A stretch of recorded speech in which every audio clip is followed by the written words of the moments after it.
Yeah,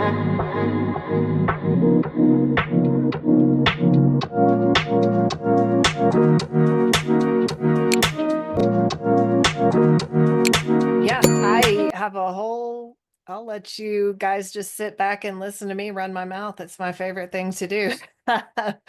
I speak with business owners.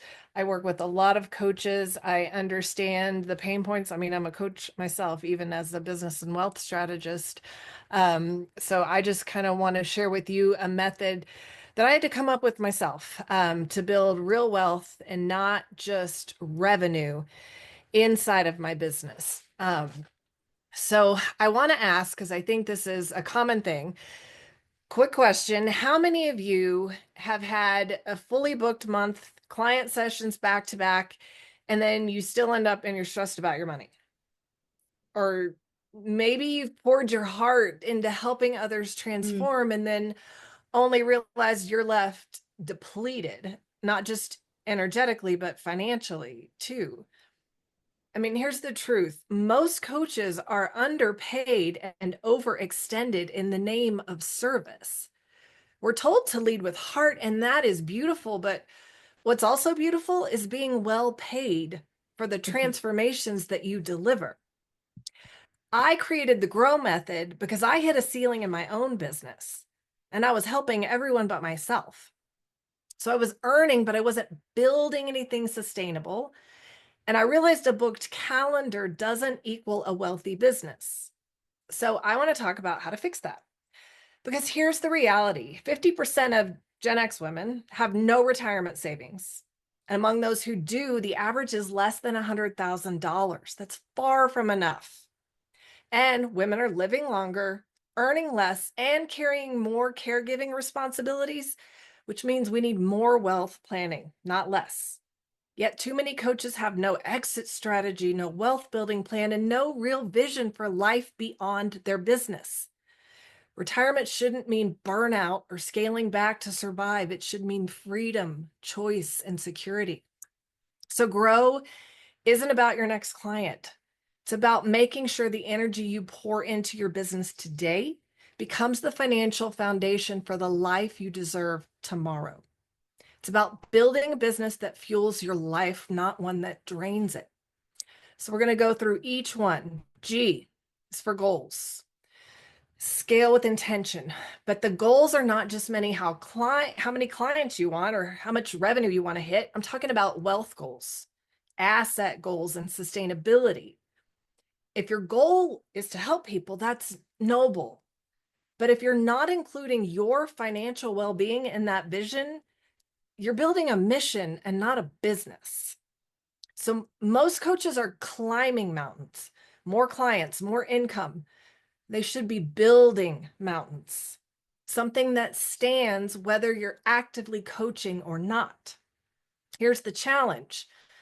For every business goal, you want to create a parallel wealth goal. For example, if your goal is to generate 10K a month consistently, your wealth goal should be to automate 20% of that, save it, and invest it before you do anything else. You can get there.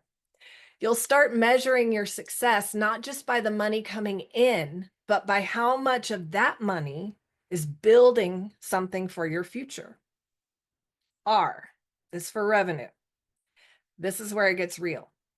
And coaches, listen to me. You do not get paid for your time. You get paid for your transformations. Charging hourly, session by session, is the fastest way to burnout. Puts a cap on your income no matter how great you are. So let's talk about revenue architecture. You've got transactional revenue, which is one-on-one coaching. You get paid for time. It's necessary at the start, but it is not scalable. And it is the entrepreneurial hamster wheel, is what I call it.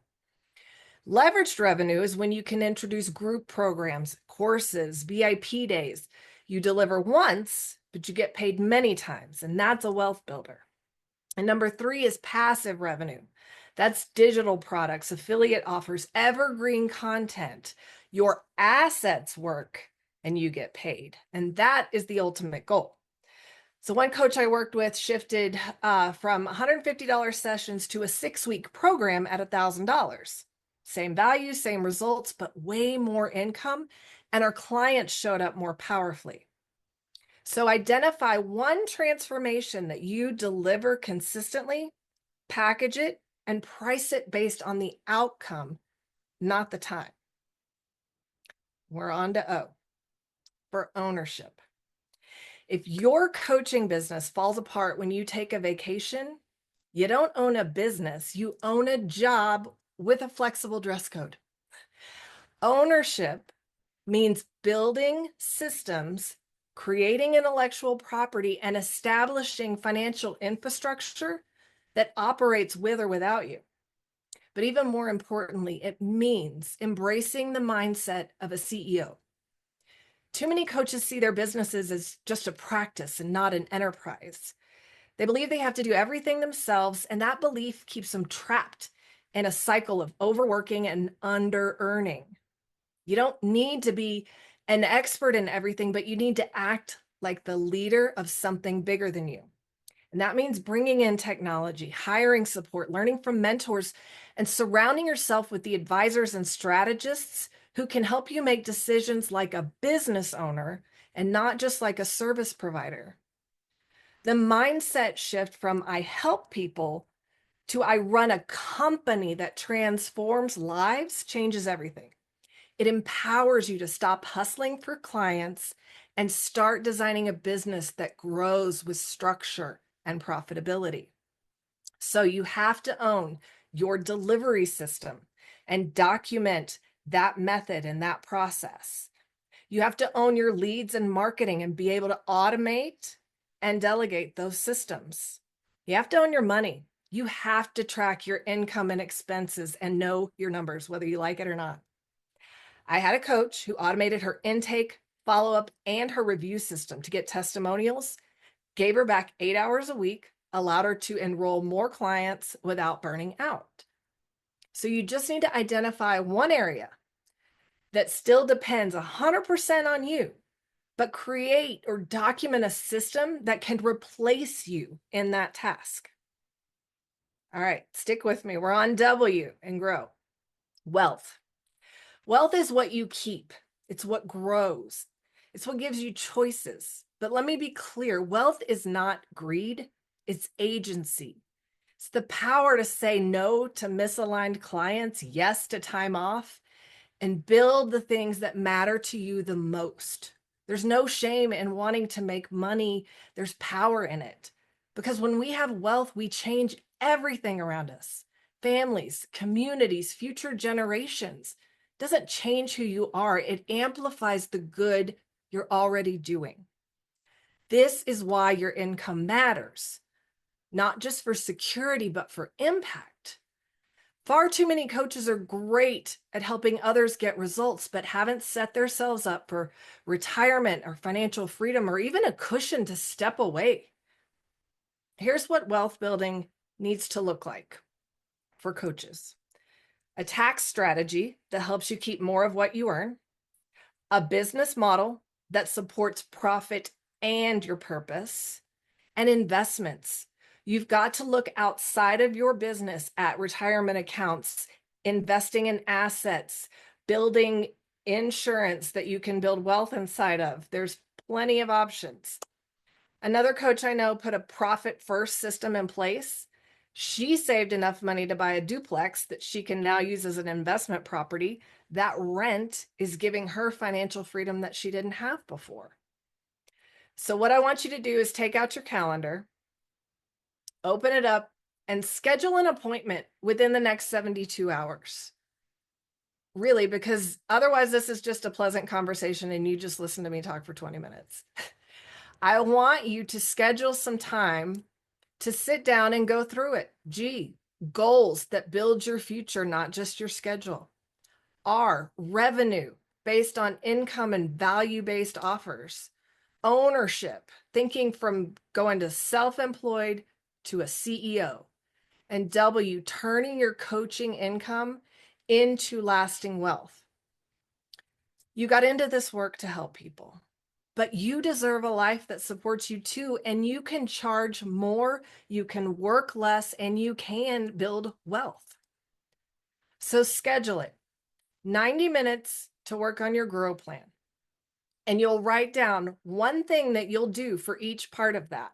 And I'm going to give you a workbook so you don't even have to write it all down right now. If your business is transformational, your wealth should be too. So don't just build a practice, build a future.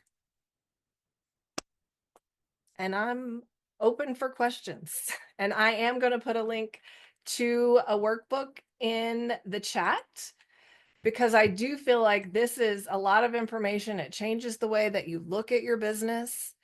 And this kind of gives you the steps to really break down those assets that you can build in your business that are going to change the way you charge, how you make money, and where you invest outside of your business to grow your financial security. Well, Amanda, I love that grow model. I appreciate knowing that we have a lot to address in terms of growing. I mean, at least starting your coaching business, or if you already have one, to really look at each of those acronyms and really step up and really make a huge commitment to the coaching business that we've started. And like you said, make it transformational, but then really back it up with a lot of data and spreading your wealth in different directions so that you can really be much more successful than what you are right now. Yeah. Because And it's not just about the income, it's about the impact. And we all exactly, got into this business to help others. And you can do that through your business and through your philanthropy that you get from making money in your business. And we just give back to the world in that way. And I think so many people look at wealth as greed. And especially as transformational coaches and spiritual coaches, we look at that as, well, I shouldn't be in this to make money. I'm just here to help people. And I right. want to change that thought process. Not only are you here to run a business and you need to learn the tools of running a successful business, but it's okay to make money because you are then given the opportunity to pour into others.